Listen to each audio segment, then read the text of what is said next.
नमस्कार साथियों, विवेकानंद अकेडमी बुलाड़ा के यूट्यूब चैनल में स्वागत है आपका। दोस्तों, सभी के लिए खुशखबरी है। सभी के लिए मतलब केवल बीएड वालों के लिए, यानी कि बीएड वालों के लिए खुशखबरी है दोस्तों आरपीएससी अजमेर ने वरिष्ठ अध्यापक भर्ती 2022 वरिष्ठ अध्यापक भर्ती 2022 का नोटिफिकेशन जारी कर दिया है। ठीक है दोस्तों, आज 5 अप्रैल 2022 है। वरिष्ठ अध्यापक भर्ती 2022 का जो है नोटिफिकेशन जारी कर दिया है और कुल पदों की संख्या कितनी है? 9760। ठीक है, 9760 है ये दोस्तों टीएसपी और नॉन टीएसपी दोनों मिला करके हैं।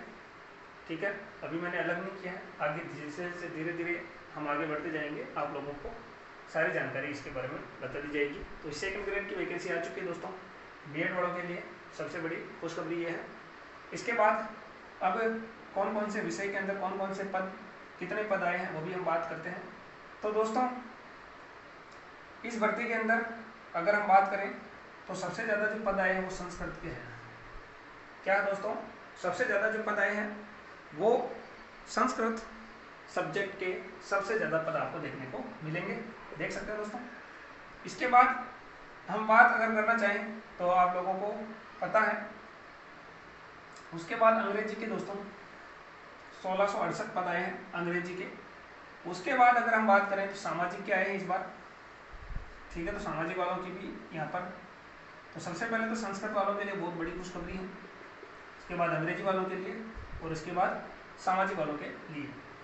उसके बाद दोस्तों आप लोगों को बताएं, बात करें तो गणित की भी है यहाँ पर, विज्ञान के भी है दोस्तों। यहाँ पर गणित और विज्ञान के दोस्तों अलग अलग वैकेंसी होती है, यानी कि जो साइंस बायोलॉजी से होते हैं वो विज्ञान का देंगे और जिनके मैथ्स का होता है वो इसका देंगे। तो यहाँ पर ये बड़ी रीट का जैसा यहाँ पर नहीं है, क्योंकि रीट के अंदर तो मैथ्स और साइंस वालों की एक ही कट ऑफ बनती है। इसके बाद हिंदी वालों के लिए भी खुशखबरी है, 1298 में 1300 पद, यानी कि लगभग सभी में अच्छे पद आए दोस्तों। और उसके बाद पंजाबी में 70 पद आए हैं, उर्दू में 106 पद यहाँ पर आए हैं। तो दोस्तों बिल्कुल यहाँ पर सभी विषय के पद बहुत अच्छे दिए हैं और कहीं पर भी कोई ये नहीं है कि किसी में ज़्यादा दे दिया तो किसी में बिल्कुल कम दे दिया, ऐसा नहीं है। बहुत ही अच्छा है, बहुत शानदार यहाँ पर अपॉर्चुनिटी मिल रही है बीएड वालों को।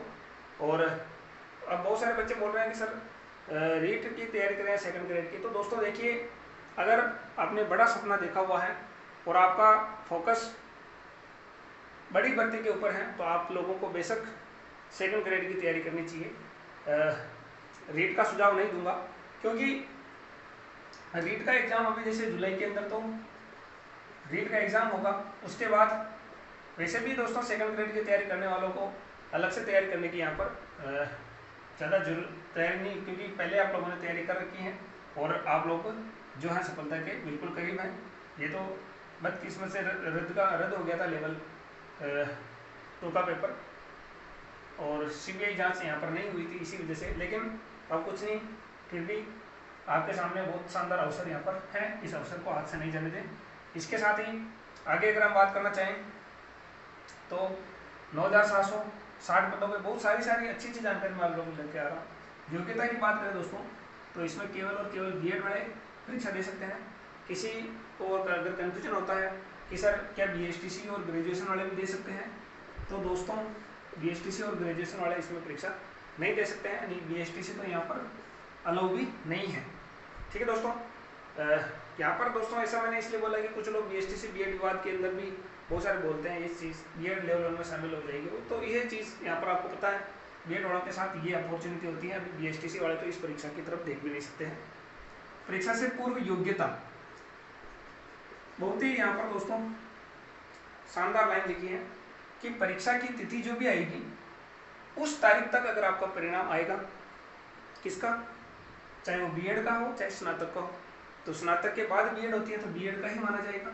अगर परीक्षा की तारीख तक अगर आपने बीएड कंप्लीट कर ली है तो ही आप इसके अंदर योग्य हो पाओगे, क्योंकि आजकल ये पहले एक मैटर बना था तो ये लाइन इन्होंने नोट करके इस नोटिफिकेशन के अंदर डाली है, आप पढ़े पूरा। L11 की ये नौकरी है, ग्रेड पे 4200 है। ठीक है दोस्तों, और स्टाइपेंड जो प्रोबेशन के आम में मिलता है लगभग 30,000 के आसपास रहता है। रीट के अंदर 23,700 आपको मिलते हैं। उम्र 18 से 40, और उसके बाद अगर आप लोग आरक्षण कैटेगरी में आते हैं तो 5 साल आप लोग बढ़ाकर चल सकते हैं, तो 45। विधवा बहनों के लिए उम्र की कोई समय सीमा नहीं है, यानी कि वो 60 साल तक भी परीक्षा दे सकती हैं विधवा बहनों के लिए। ठीक है, आवेदन करने की जो तारीख है 11 अप्रैल 2022 से लेकर 10 मई 2022 तक है। SSO ID के माध्यम से आप ई मित्र वाले के यहाँ जाकर भी आप लोग इस फॉर्म को भरवा सकते हैं। ये शानदार जानकारी के साथ आगे बढ़ते हैं। तो सर पेपर कितने नंबर का होगा? पेपर 500 नंबर का होगा दोस्तों। ठीक है, paper first sir Rajasthan GK आएगा इसके अंदर, और 100 क्वेश्चन आएंगे, एक क्वेश्चन 2 नंबर का होगा, तो 200 नंबर का ये। और पेपर सेकंड जो आपका सब्जेक्ट है उसके 150 क्वेश्चन होंगे, और टोटल 300 का होगा, 300 और 200 500 नंबर का आपका पूर्णांक रहेगा। इसके बाद अगर हम बात करें दोस्तों, तो यहाँ पर मैंने इधर इस साइड में EWS OBC SC ST के प्रमाण पत्र की एक नोटिफिकेशन, इसके अंदर आप पूरा नोटिफिकेशन पढ़ेंगे दोस्तों, तो उसके अंदर सामने साफ लिखी हुई है बात कि sir EWS OBC SC ST के प्रमाण पत्र कौन से वैलिड। बहुत सारे बच्चों के क्वेश्चंस आते हैं मेरे पास, तो अंतिम दिनांक तक जारी वाला ही मान्य। यानी कि दोस्तों इसके अंदर क्या है, ये चीज इसमें साफ लिखी हुई नोटिफिकेशन में आप लोग देख सकते हैं। मैंने नोटिफिकेशन देखकर ही ये सारी चीजें लिखकर ही आपके सामने थोड़ा सरल वीडियो बनाया है। तो अंतिम दिनांक है 10 मई। आज की अगर हम बात करें तो कल अगर तारीख बढ़ जाती है तो वो जो बढ़ी हुई अंतिम दिनांक होगी, वहां तक आप लोग अपना EWS OBC SC ST उससे पहले का बनवा लें। यानी कि 10 मई से पहले का आप लोग EWS SC ST OBC का बनवा लें। क्योंकि दोस्तों EWS वालों के लिए समस्या है, 31 मार्च जो भी उनका पास 2021-22 का EWS था वो तो हो गया इनवैलिड। इसके बाद जो आएगा वो आएगा 22-23 वाला, तो 22-23 वाला आप लोग 10 मई से पहले बना लें। तो दोस्तों यही सारी बड़ी बातें थी। इसके साथ ही हम इसमें जो भी आप लोगों के सामने और वीडियो लाइक या जो भी नोटिफिकेशन या इसमें जो भी पॉइंट मुझे लगेगा कि आप लोगों के लिए वो बताने का, तो मैं आप लोगों के सामने लेकर के आऊँगा। तो दोस्तों इसी के साथ मिलते हैं अगले वीडियो में, तब तक के लिए जय हिंद जय भारत।